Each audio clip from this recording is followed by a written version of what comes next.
Oke, yang pertama minta maaf dulu ya nih. Ini saya tidak bisa hadir offline di TL. Saya ada tugas ini sedang di Balikpapan. Bisa masuk di kelas ya. Dan hari ini supaya efisien kan saya minta digabung gitu kan. Nah, kuliah online kan sama saja saya kira pesertanya satu kelas atau 2 kelas. Sebetulnya sih 4 kelas sekalian nggak apa ya, cuman tidak bisa gadok yang kelas hari Jumat pada nggak bisa ya sudah, ini 2 kelas dulu. Nanti yang kelas 2 kelas di hari Jumat saya akan carikan di waktu yang lain ya. Kemudian yang pagi saya cek tadi, saya ngirim barcode, masih ada 2 yang belum absen ini. Saya nggak tahu ini saya kok tidak bisa mengabsenkan ya. Sanaswa ada?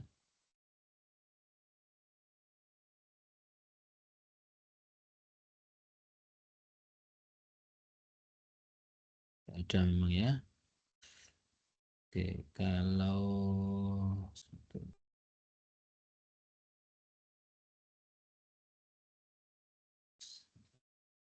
kita di si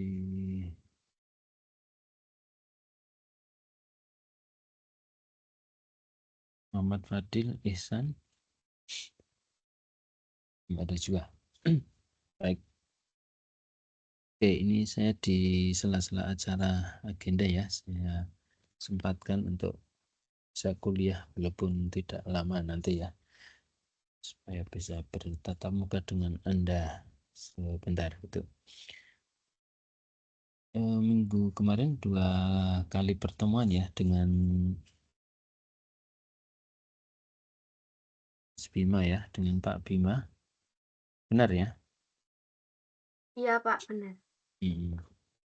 Beliau sudah menyampaikan apa saja? Untuk minggu pertemuan kemarin kita mengerjakan dan membahas soal Pak. Soal apa? Tentang apa?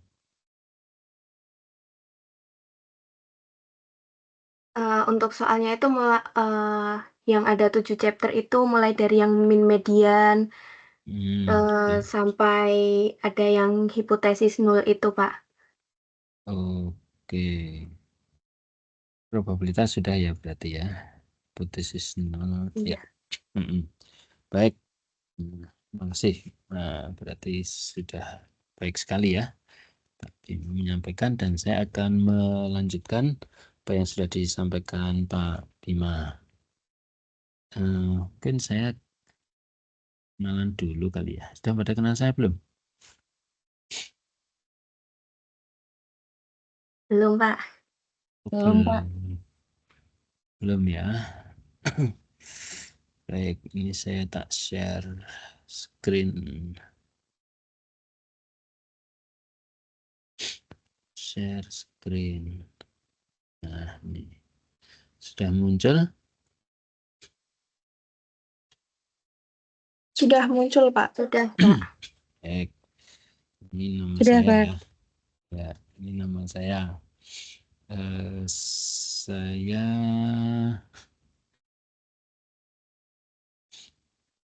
berbeda dengan Pak Bima ya. Kalau Pak Bima itu kan memang dosen di Teknik Lingkungan ya. Kalau saya dari Fakultas Sains dan Matematika, di fakultas sebelah berarti ya. Di unit saya dari Fakultas Sains dan Matematika di program studi atau Departemen Statistika. Tuh. Kemudian saya kebetulan juga ada tugas tambahan ya di Sekolah Pasca Sarjana. Ini dulu saya jadi ketua program studi Magister Sistem Informasi, kemudian sekarang ini kebetulan sesuai dengan bidang Anda nih ya. Saya sudah 3 tahun ini menjadi ketua program S3 Doktor Ilmu Lingkungan. Gitu. Jadi bidangnya juga tidak jauh-jauh dari Anda ya, dan lingkungan. Cukup ini kenalannya. Ada pertanyaan? Cukup banget. Cukup, baik. Saya diajar Bu Sri nggak? Beberapa iya Pak untuk mata kuliah ekonomi lingkungan. Ekonomi lingkungan sama apa?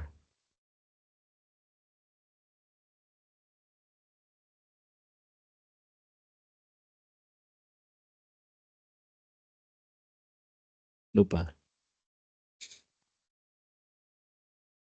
Gimana itu? Kalau ngajar gimana beliau?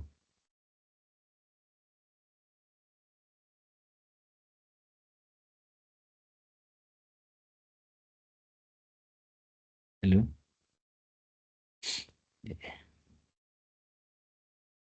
Izin menjawab Pak, Bu Sri juga mengajar mikrobiologi lingkungan Pak. Oh iya. Gimana itu ngajarnya beliau?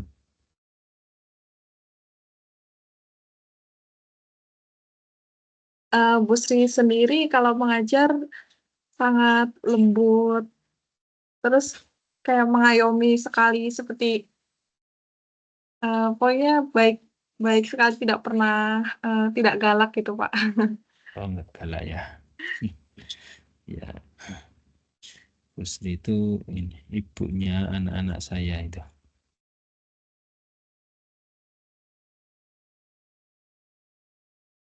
Tahu nggak artinya?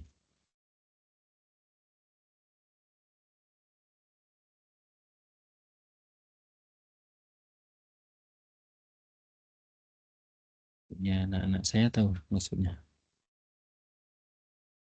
Tahu, Pak. Ya. Ya, berarti saya juga keluarga besar teknik lingkungan ya.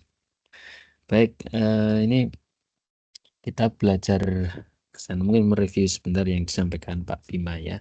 Pak Bima sudah cerita tentang uji hipotesis ya. Nah, ini sebetulnya dari konsep probabilitas gitu. Kalau dulu Anda belajar di SMA tentang probabilitas gitu, kemudian Anda belajar ini ya, peluang A komplement ditambah peluang A sama dengan 1 gitu ya.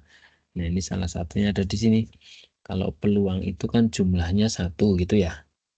Dulu Anda belajar gitu, peluang kejadian ya, dan ini akan kita gunakan di dalam uji hipotesis. Kemarin Pak Bima sampai apa? H0, H1 untuk kan dari yang sederhana ya, one sample t-test sudah.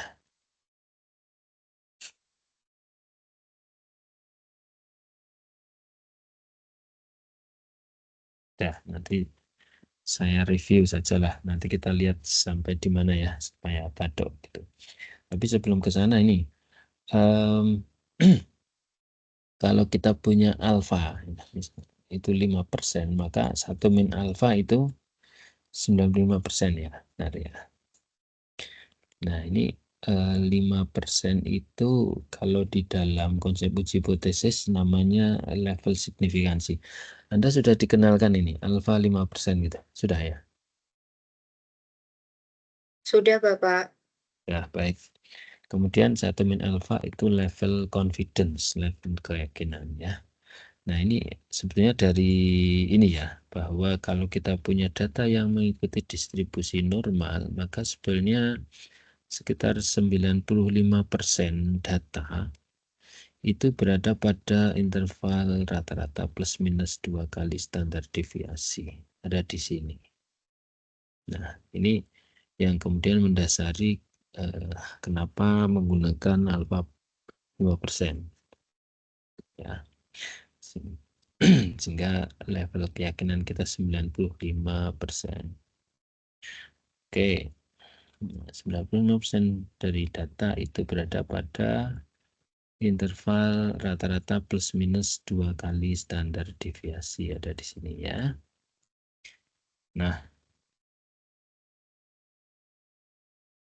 kemudian kita coba mereview apa yang sudah disampaikan oleh Pak Bima ya. Cek. Ini mudah-mudahan klop ya. Jadi di dalam konsep uji hipotesis itu kira-kira urutannya seperti ini. Jadi ada H0 kemudian ada H1. H0 itu saya menyebutnya sebagai kondisi natural, kondisi sebelum kita duga. Kalau Anda mau melakukan penelitian itu kan Anda punya dugaan kan gitu ya. Anda mempunyai dugaan tertentu, kemudian Anda ingin melakukan penelitian untuk membuktikan dugaan itu. Benar ya?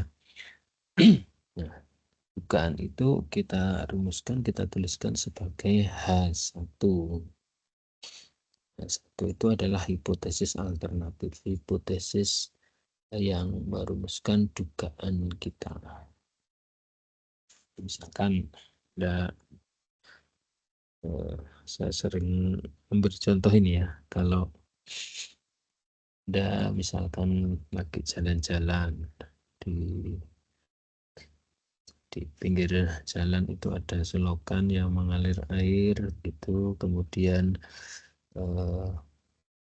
airnya kok agak keruh, agak kotor, kemudian Anda lihat di situ ada gedebok pisang, tahu ya, gedebok pisang, batang pohon pisang itu saya. Kemudian setelah lewat di batang pohon pisang itu Anda lihat, oh ternyata airnya kok agak jernih misalnya. Nah, kemudian Anda berpikir, Anda menduga, oh jangan-jangan ini gedebok pisang bisa menjernihkan air ini, jangan-jangan gitu. Nah, itu terus muncul dugaan kan itu ya. Berarti dugaan Anda adalah H1. Itu hipotesis yang menjadi dugaan Anda. Bahwa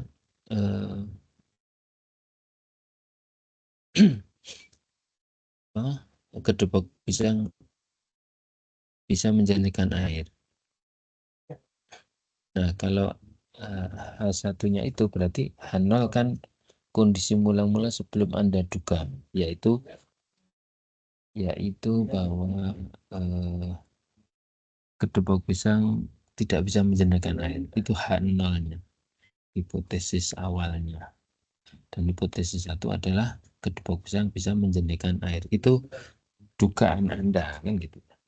Nah, kemudian nanti Anda, karena Anda punya masalah, Anda punya dugaan, nanti kemudian Anda melakukan penelitian, harapannya bisa membuktikan bahwa dugaan Anda itu benar. Ya, itu hipotesisnya. Nah, kemudian Anda menggunakan alfa 5% kan. 5% itu adalah level signifikansi tadi. Nah, dengan alfa 5% maka nanti Anda punya level keyakinan 95%. Ya, 95%. Dan kemudian Anda melakukan penelitian untuk membuktikan itu. Nah, untuk penelitiannya sendiri itu ada di saudara itu. Penelitiannya ada di lab dengan teknik penelitian tertentu kan gitu ya. Nah, kemudian dari hasil penelitian nanti terus dihitung kan, diformulasikan. Mana Pak ya? Kalau ada apa-apa hubungi nomor 1 aja Pak. Kasih Pak.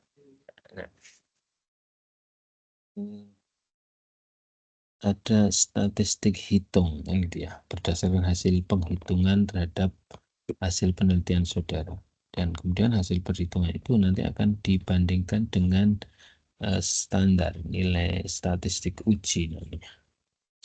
Apakah kita bisa nanti secara meyakinkan itu bisa menyatakan bahwa dugaan kita itu benar atau tidak. Nah, ini berdasarkan hasil penghitungan kita dibandingkan dengan statistik uji.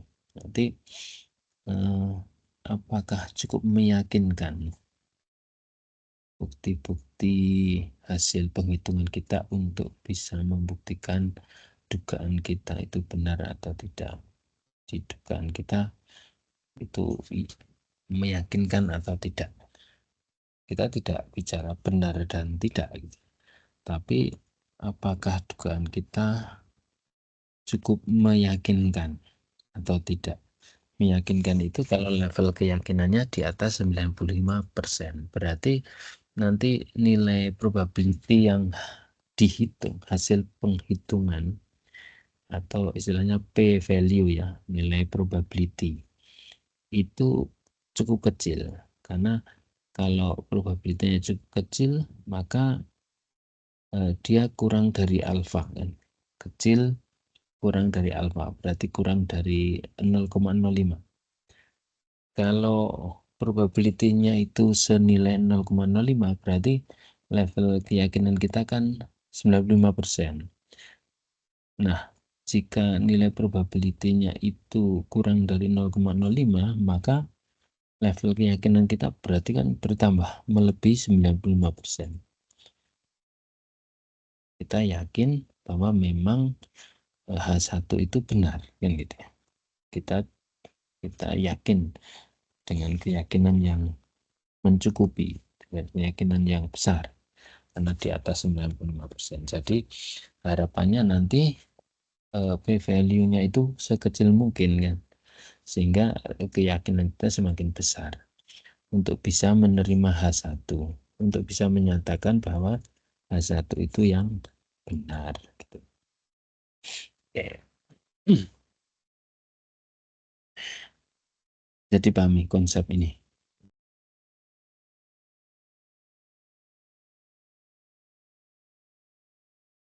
Halo, bisa dipahami?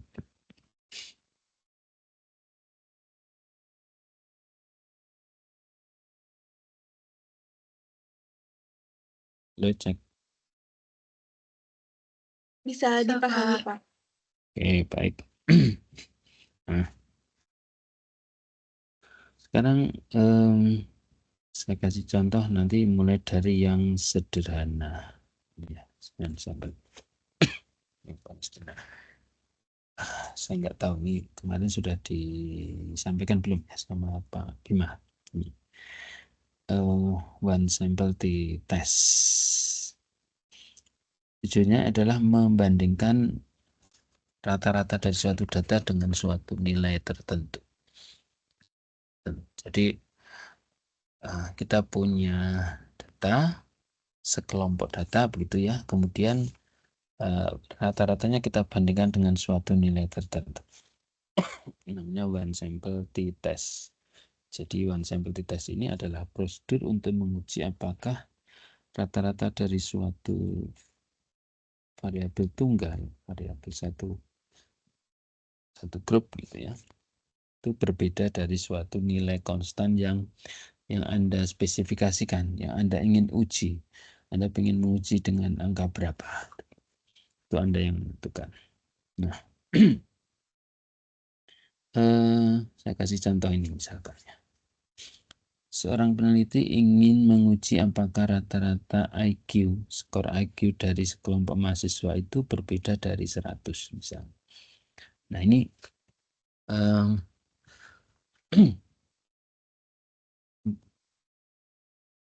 misalkan sampelnya adalah Anda ini. Mahasiswa sebanyak 100 berapa nih? 80 orang misalkan. 80 orang kemudian di tes IQ-nya, ada yang 100, ada yang 120, ada yang 110, mungkin ada yang kurang barangkali gitu ya. Nah, kemudian dari sekian banyak orang ini dihitung rata-ratanya. Nah, rata-ratanya boleh jadi tidak sama dengan 100, kemungkinan juga nggak sama persis dengan 100 ya. Cuman nanti perbedaannya itu signifikan atau tidak. Signifikan itu misalnya begini ya. Anda beli baju ya. Bajunya yang satu harganya berapa ya, 100.000 misalnya. Yang satu harganya 99.900. Bedanya 100 rupiah. Nah, Anda mungkin menganggapnya kan sama aja kan, 100.000 dengan 99.900 itu. Anda dikasih kembalian 100 rupiah mungkin juga nggak mau lah, nggak usah saja kan gitu ya. Itu kok nggak usah aja kan karena yang 100 bedanya gitu. Berarti 100.000 dengan 99.900 itu tidak sama, berbeda. Tapi perbedaannya itu tidak signifikan. Bisa dipahami ya konsep ini ya. Itu. Nah, nanti ini kita uji dulu ya, satu sampel ini, satu kelompok ya, apakah rata-ratanya berbeda dengan 100 atau tidak. Boleh jadi nanti rata-ratanya misalkan 102 misalnya. 102 itu berbeda kan dengan 100 ini.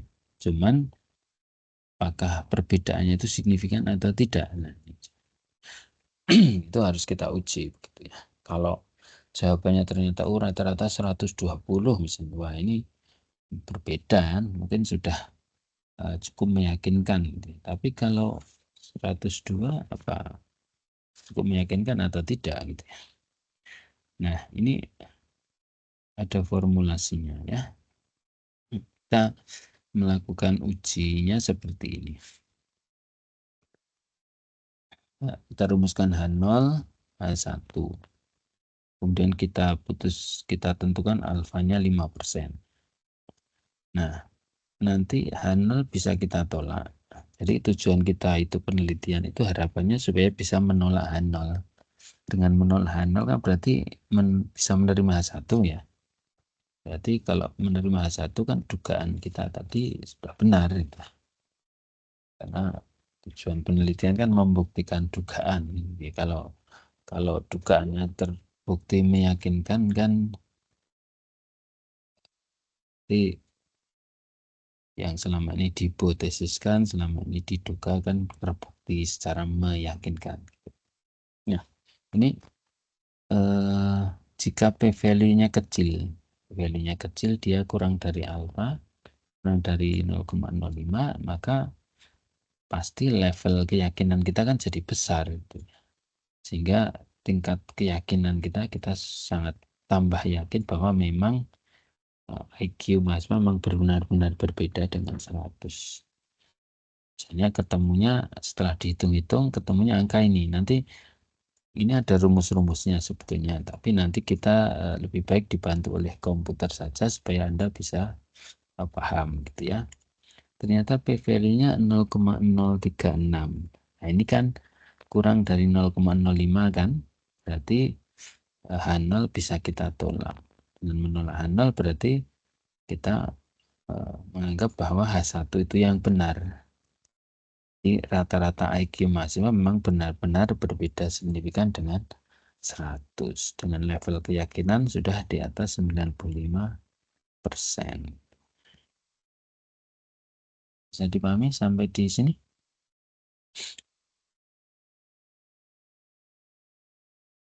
Bisa, Pak. Sudah baik. Nanti saya katakan ya.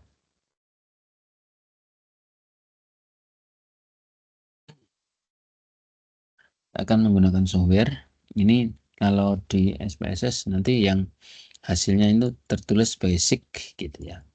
Kalau di dalam software R itu p-value. Nah, saya akan contohkan menggunakan software PSS dan juga R. Kalau SPSS itu berbayar ya, berlisensi. Dan bayarnya tidak murah ya, itu mungkin sebesar UKT Anda boleh jadi.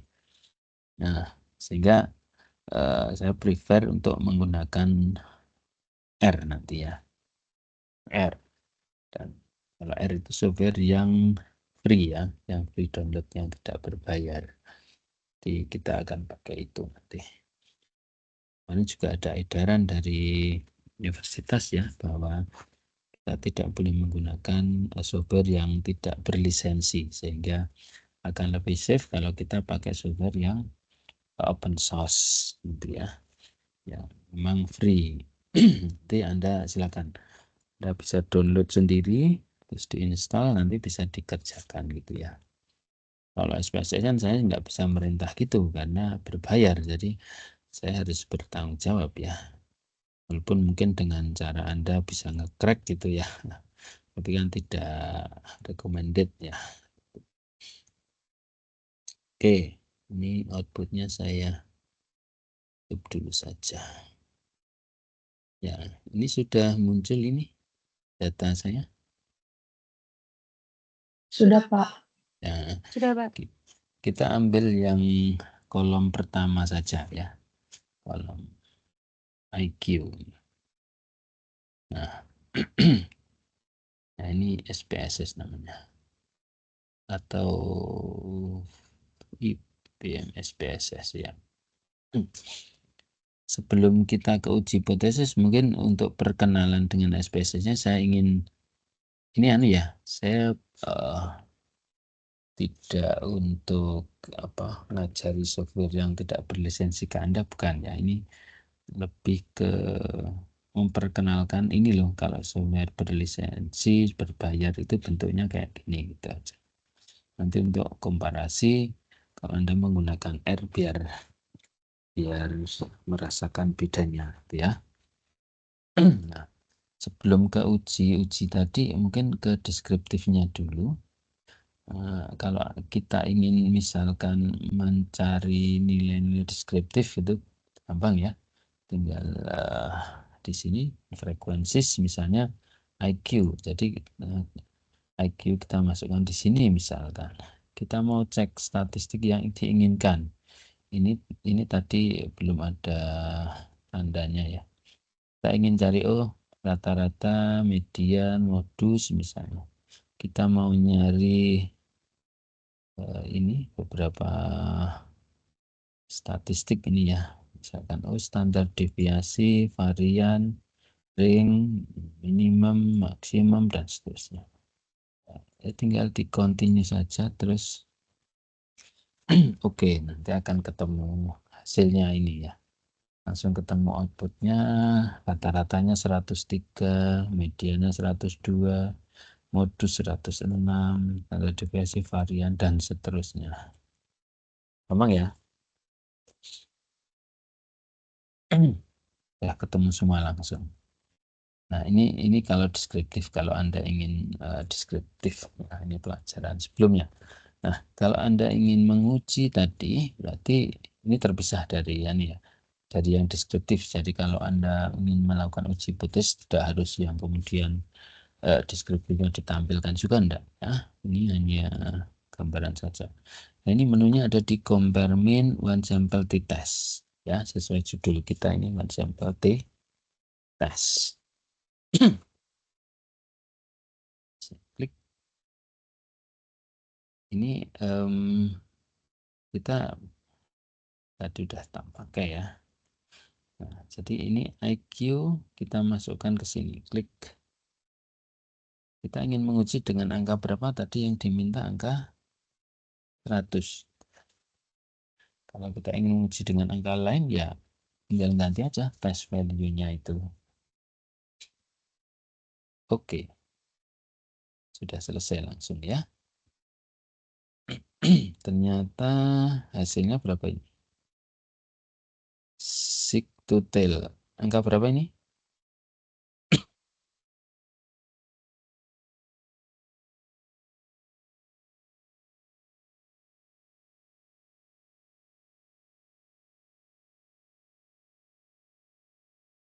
Angka berapa?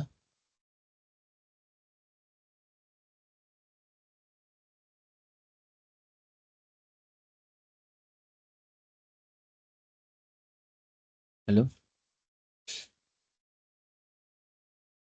Ini di 0,036 Pak. ya, betul ya, 0,036 itu di depan titik ada nolnya sebenarnya ya, tapi tidak ditampilkan. Nah, ini dengan 0,05 lebih kecil atau lebih besar?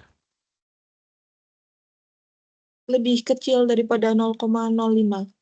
Oke, kecil berarti H0 di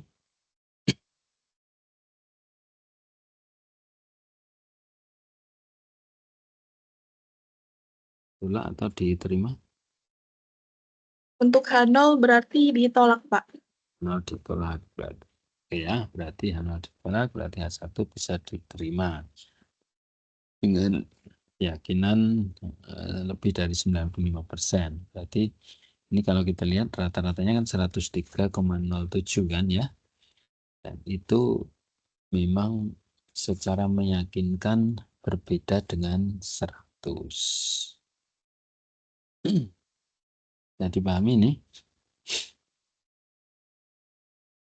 Bisa dipahami Pak. Baik.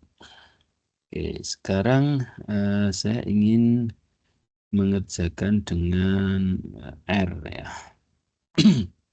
Oke. Datanya tadi kebetulan saya simpan di Notepad. Anda sebenarnya bisa nyimpan data di R sendiri bisa, di Notepad juga bisa, di Excel juga bisa. Nanti tinggal kita panggil. Ini muncul ya datanya yang di Notepad ya. Saya sudah muncul? Ini? Sudah, Pak. Ya, Sudah, baik. Pak. Ini hanya angka-angka saja dan tidak ada nama variabelnya. Nanti perintahnya akan kita sesuaikan. Kita bisa mengasih nama variabel di dalam data, bisa juga tidak. Ya, nanti kalau tidak berarti secara default itu akan diberi nama sebagai V1 gitu. 1. Mungkin kalau 2 kolom berarti nanti V1 dan V2 itu dan seterusnya. Nah, kemudian ada R ya. Ini adalah R Studio. Ini biar Anda nggak bingung, ini saya tutup dulu aja semua ya. Save. Nah, saya akan memulai membukanya. Dan Anda juga tahu cara membuka R Studio. Ini silakan nanti di-download secara bebas. Di sini ada R Studio ya.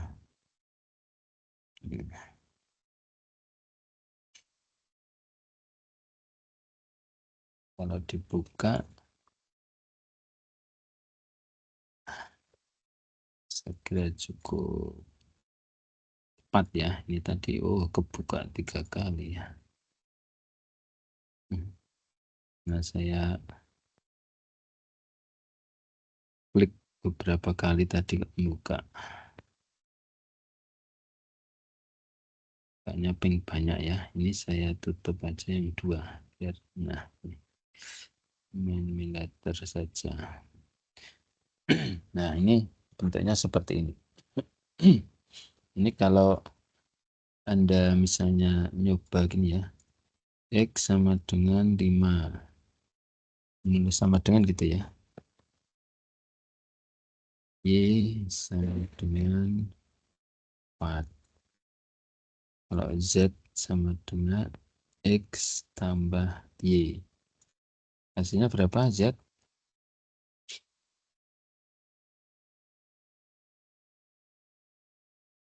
Berapa? 9 Pak. 9. Betul ya? Kira-kira seperti itu operasinya. Kalau A sama dengan X kali Y kali Z. Ini A kan sama dengan ini. Oke ya, paham ya? Misalkan Anda punya data, misalnya variabelnya data. Sebagai vektor itu nulisnya C. C itu vektor.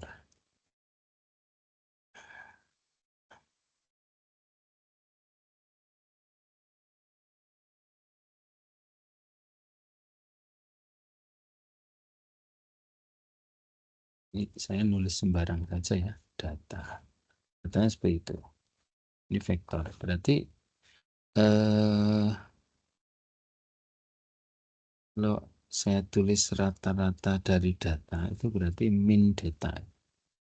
Ini akan ketemu rata-ratanya 5,27. Misal lagi variansi. Variansinya sling 3,44. Standar deviasi 1,85. Misalkan nilai minimum berapa?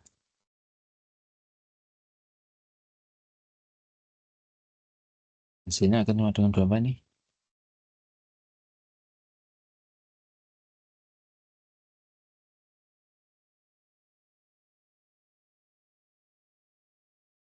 Berapa? 2. Ya. Max. Dan seterusnya.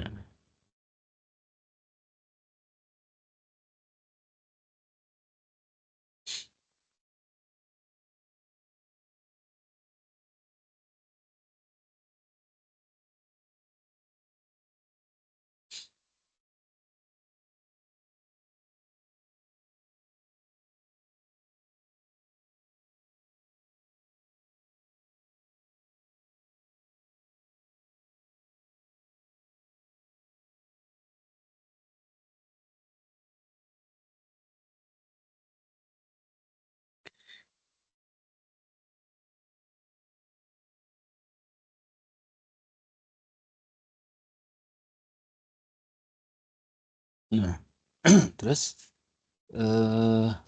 supaya lebih mudah, kalau ini kan hanya per baris itu ya, nanti ada di script di sini ya. Dan script di sini ada, bisa kita tuliskan programnya di sini. Nah, ini tadi misalkan kita ingin, ini saya copy saja ya. Ini ada di sini gitu, saya tuliskan, kemudian dari data gitu ya, ini var dari data, gampangnya seperti itu. Ini kita run gitu. Jadi di sini langsung muncul di bawahnya ini ya, di langsung bisa muncul semuanya gitu di sini. Anda lihat di bawah ini muncul tahu ya. Jadi misalkan di sini saya run gitu ya. Nah, ini akan muncul di bawahnya di sini di konsol. Oke ya. Nah, lebih praktis begitu. Nah, sekarang kita buka coba ya. Buka program yang ada di sini. Di D kuliah yang sudah saya buat ya. Kuliah di teknik lingkungan, bahan kuliah, grammar. Nah ini dia 01 one sample test. Nah ini bisa terlihat ini. Lihat ya. Bisa, Pak. Oke, ini misalkan saya definisikan adalah kita membaca data yang ada di txt yang tadi, data TL01 tadi, perintahnya adalah read tabel. Kita membaca data.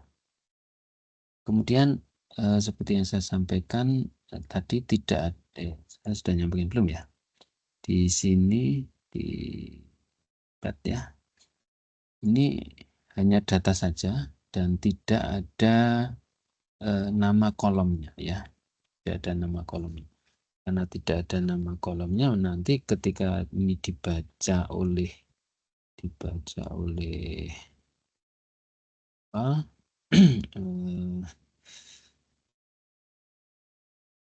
oleh R itu nanti secara default nama kolomnya adalah V1.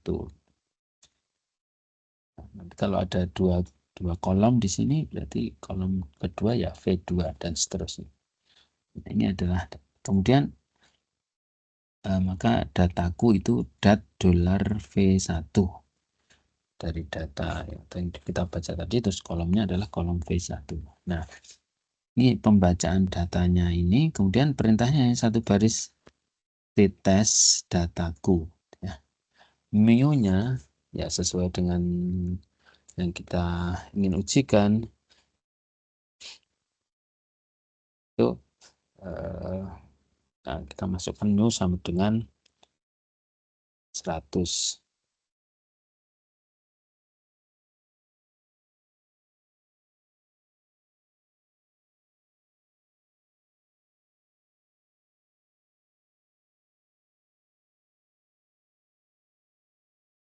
Ya.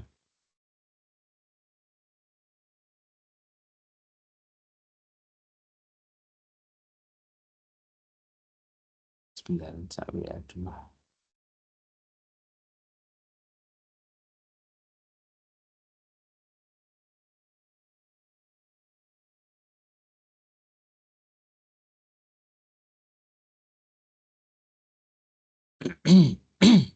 Oke. Nah, terus ini tinggal kita running saja ini ya di blog ini. Kita run di sini kan ada perintah run ya, hijau, panah hijau. Di run sudah langsung ketemu. Ya. One sample to test dan hasilnya ternyata sama dengan tadi ya. Ini kalau kita lihat di sini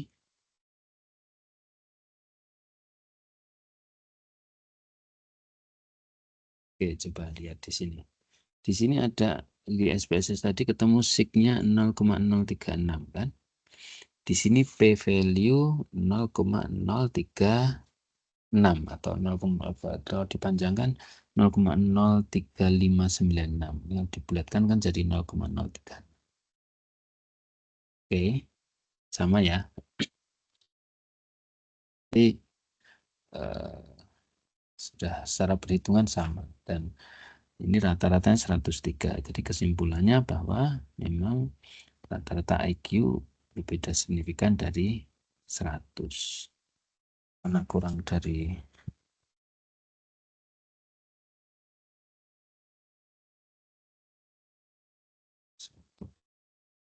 sebentar ya, ada telepon ini.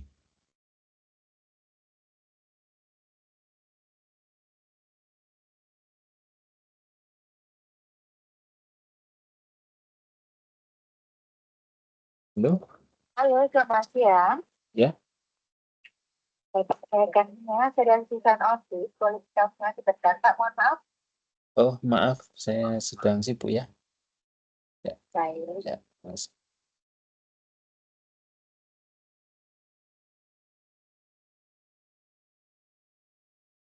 Oke, baik, kita lanjut. Di sini juga ada tertulis ya, true mean is not equal to 100 ya. Jadi kesimpulannya yang benar adalah bahwa rata-rata memang tidak sama dengan 100, berbeda signifikan. Oke, bisa dipahami nih?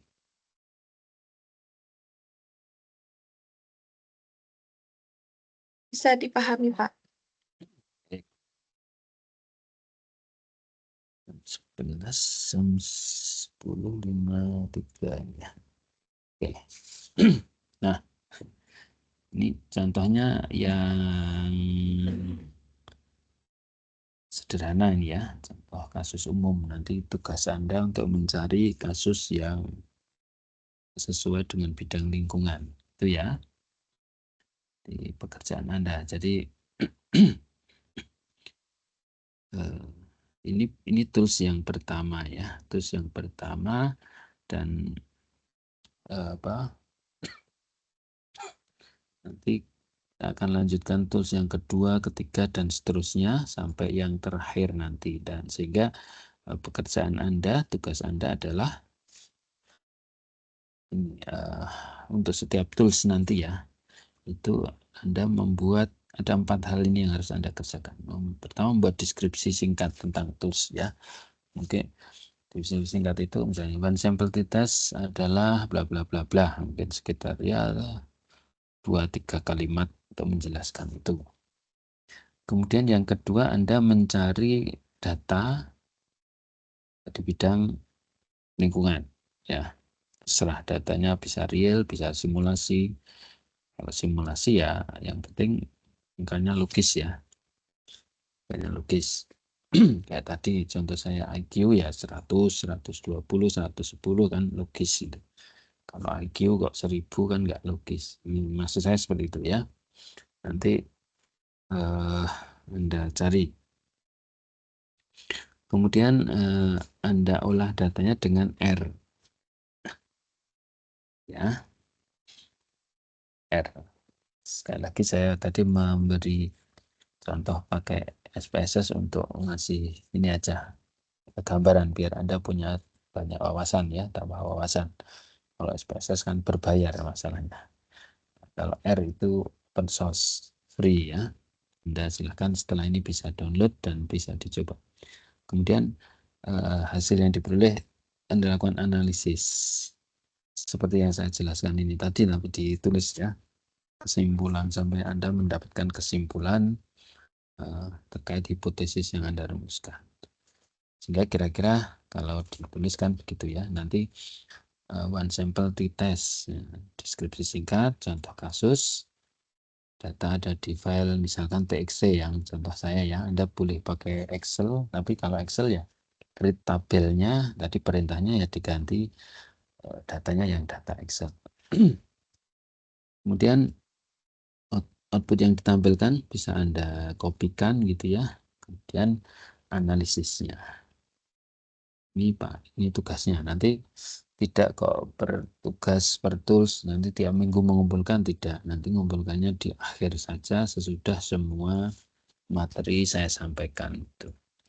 Cuman pesan saya jangan dikerjakan nanti di akhir menjelang UTS baru dikerjakan itu ya. Nanti Anda akan sibuk sekali. Jadi akan lebih bagus kalau minggu ini ya Anda bisa menyelesaikan tugas yang tools minggu ini juga. Jadi kemudian minggu depan ada tools tambahan lagi, Anda bisa mengerjakan tools minggu depan. Gitu ya. Jadi tidak memberatkan di akhir. Oke, bisa dipahami?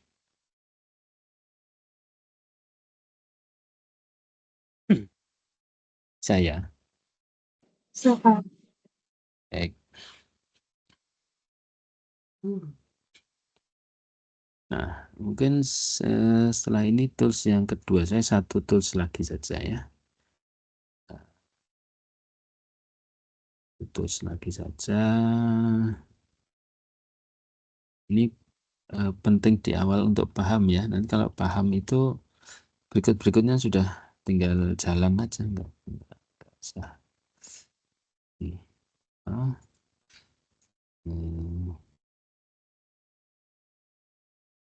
Kan lebih mudah begitu. Yang kedua adalah paired sample t-test. Kalau tadi one sample itu satu sampel, kalau paired itu berpasangan. Namanya berpasangan berarti berapa? Berapa? Dua, Pak. Dua kan? Namanya juga berpasangan. Dua. Dua itu berarti Anda ingin menguji prosedur paired sample test itu menguji apakah rata-rata dari dua variabel dari suatu single group. Ini grupnya sebenarnya satu, objeknya itu sebenarnya satu, tapi Anda mempunyai dua data. Nah, itu berbeda atau tidak. Nah, dua data dari satu grup itu maksudnya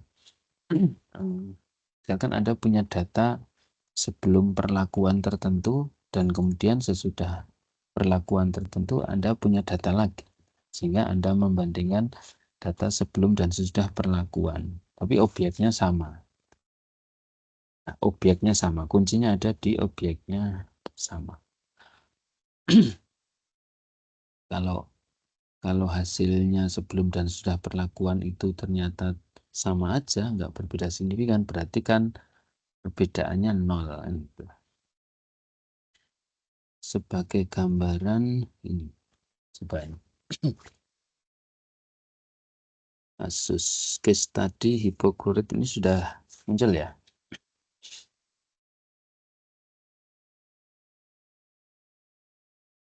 Sudah muncul, Pak.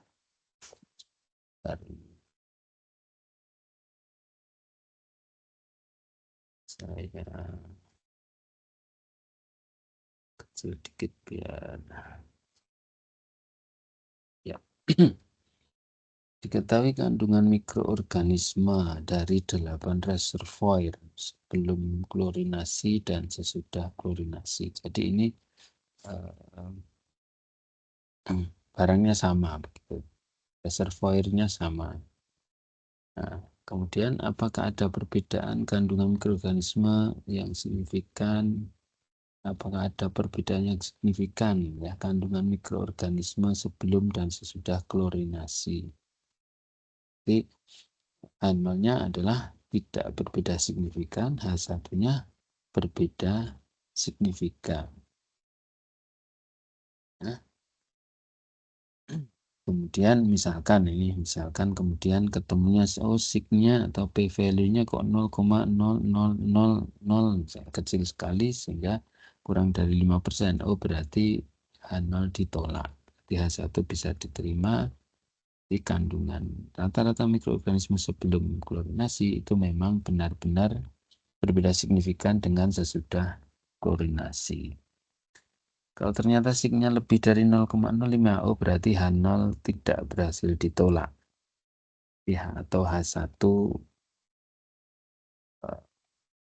berarti kita tidak bisa menerima H1. Kalau signya lebih dari 0,05 berarti nanti akan tidak berbeda signifikan. Kira-kira seperti itu. Misalkan lagi ini yang mungkin lebih umum gitu ya. Anda ada 10 mahasiswa ya, dilakukan tes TOEFL. Kan berarti kita punya data sebanyak 10 kan. Jadi 10 mahasiswa. Kemudian 10 mahasiswa itu ikut kursus selama bahasa Inggris ya, kursus bahasa Inggris selama 2 bulan. Sesudah kursus dites lagi, ya, objeknya kan sama ya, orangnya sama, 10 orang ya orangnya itu. Nah, kemudian berarti kita punya data lagi hasil tes TOEFL sesudah kursus. Nah, apakah ada perbedaan nilai antara sebelum dan sesudah kursus? H0-nya itu nilai rata-rata TOEFL sebelum kursus tidak berbeda signifikan dengan sudah kursus. Satunya ya berbeda signifikan. Bisa dipahami ini kasusnya? Paham, Pak. Paham, baik. Nah, kita punya data ini. Data TL02. Nah, ini. Pra sama pos. Ini berarti sebelum dan sesudah. Pra itu sebelum, pos itu sesudah. Ini sebelum kursus, ini sesudah kursus. Kelihatan ya? Ini saya beri nama kolomnya, nama beri variabelnya pra dan pos, sehingga nanti di program R menyesuaikan ya. Ini nanti akan saya upload di kolon ya untuk bisa diakses. Sabar saja ya, belum sempat. Oke.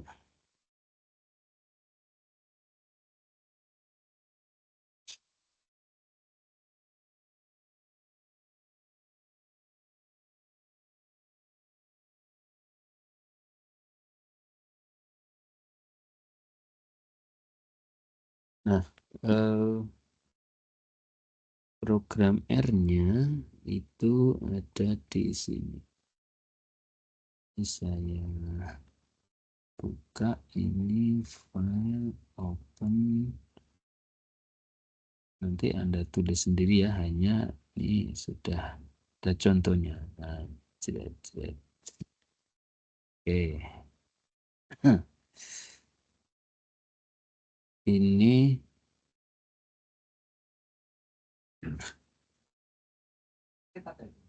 kan dat sama dengan read tabel ya. Data TL, data TL.txt.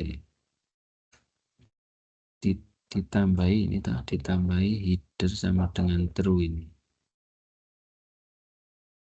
Ini maksudnya tadi header itu yang tadi judul kolomnya tadi, pra dan post tadi.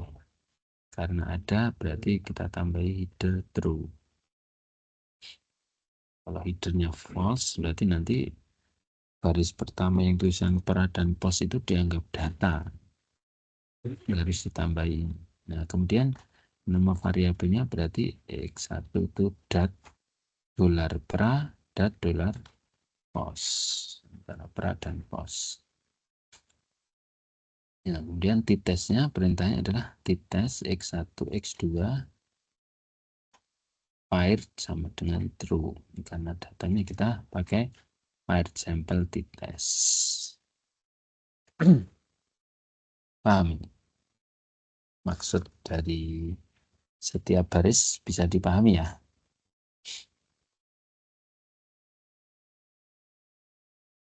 Bisa? Halo? Bisa, Pak. Bisa, baik. Ini tinggal kita run saja. Link, nah, udah langsung diperoleh di sini. Ya, hasilnya ini saya geser ke atas. Nah, ini ya di bawah ini. Fire test. P value ternyata segini. Ini berarti maksudnya kali 10 pangkat min 5. Berarti berapa itu? 0,00006. Kecil banget ya. Kecil banget. Dengan 5% dengan 0,05 lebih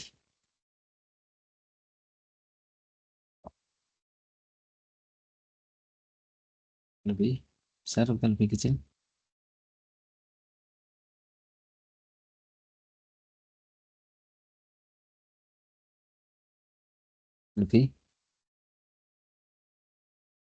Lebih kecil, Pak.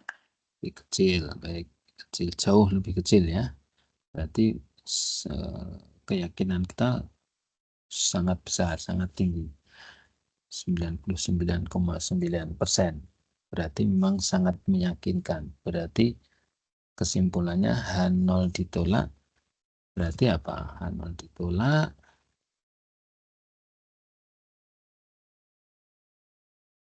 Right sample. Jadi yang ini ya. Ini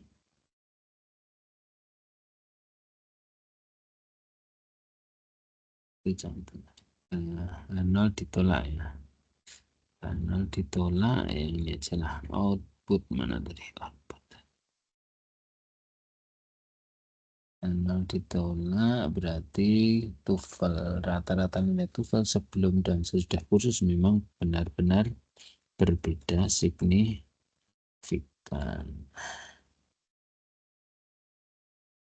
Kalau berbeda signifikan berarti ada efeknya kan, ikut kursus gitu. Kalau tidak berbeda signifikan kan sama saja ikut. Terus TOEFL-nya segitu-segitu aja gitu. Ini berbeda signifikan berarti ada efeknya. Bisa dipahami nih? Bisa, Pak. Bisa, baik. Berarti itu tools yang kedua ya. Nanti tugasnya akan gitu, setiap minggu kita akan nambah tools dan berarti tugas Anda juga bertambah gitu ya. Makanya Terus dikerjakan juga minggu ini biar nggak numpuk di belakang. Oke. Nah, ini mau kelompok atau individu?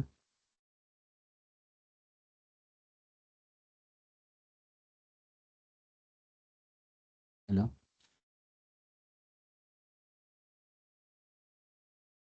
Mau dikerjakan kelompok atau individu? Izin menjawab, Pak. Kalau Hmm? dari saya, menurut saya itu mending kelompok, tapi output-nya tetap punya sendiri-sendiri, seperti itu, Pak. Oke ya. Ya udah, nanti silakan. Ini usulan tadi salah satu. Silakan kalau tapi kelompoknya jangan banyak ya. Kelompoknya 3 orang aja lah. Ya. Kalau mau kelompok sendiri-sendiri juga lebih bagus. Kan gampang toh ini. Ya. Karena memang kalau pengen bisa ya harus nyoba gini, ngerjakan gini. Akan beda Anda ngetik sendiri begini ngerjakan dapat hasil dengan hanya ngopi dari temannya. Jadi nanti ini juga bisa di-copy, ditaruh di Word kan gitu ya. Jadi kalau ngopi program, ngopi output gini kalau bisa grupnya biar tetap begini ya, biar spesifik. Misalkan naskah Anda ada di Times New Roman, ini kan jenisnya beda biar kelihatan kalau oh ini programnya, oh ini outputnya. Beda dengan teksnya. Itu ya. Kelompok ya paling maksimal 3 orang saja ya kelompoknya.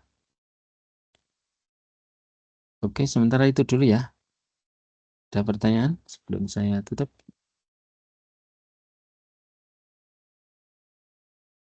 Saya ingin bertanya, Pak, untuk memastikan tugasnya, berarti untuk pertemuan kali ini itu tadi coba yang one sample t-test dan yang kedua ini ya, Pak? Ya, yang kedua paired sample t-test.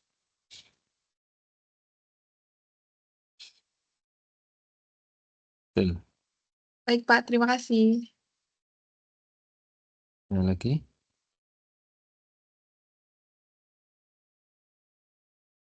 Cukup ya.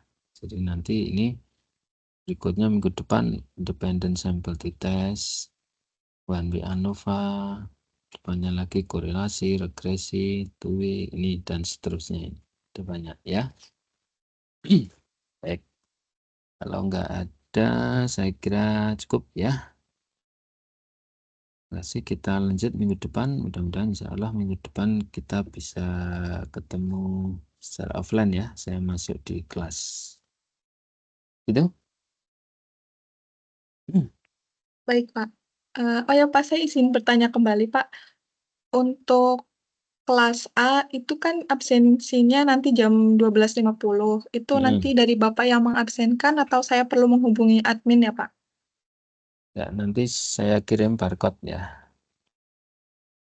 Ya, nanti Baik, Pak. ke Kormat ya. Nanti saya diingatkan ya jam 12.50. Ya, Pak. Terima kasih, Pak. Ya. Baik, saya kira cukup. Maaf Pak sebelumnya. Saya Iksanas W. Sarafi Pak. Tadi belum sempat presensi Pak. Oh, saya sudah nggak bisa mengabsenkan ya, Mas. Nanti sebentar ini yang pagi itu mestinya selesai jam berapa tuh? Tadi Anda dari pagi sudah saya kirimkan 3 kali barcode-nya. Saudara nggak absen ya. Oke Pak, maaf Pak. Ini sudah selesai juga kuliahnya, jadi silakan kontak admin ya. Baik Pak. Ada 2 yang belum absen tadi. Silakan. Gitu, cukup ya. Baik, sih saya leave ya. Baik, terima kasih Pak. Yuk, Terima kasih, Pak. Terima kasih, Pak. Terima kasih Pak.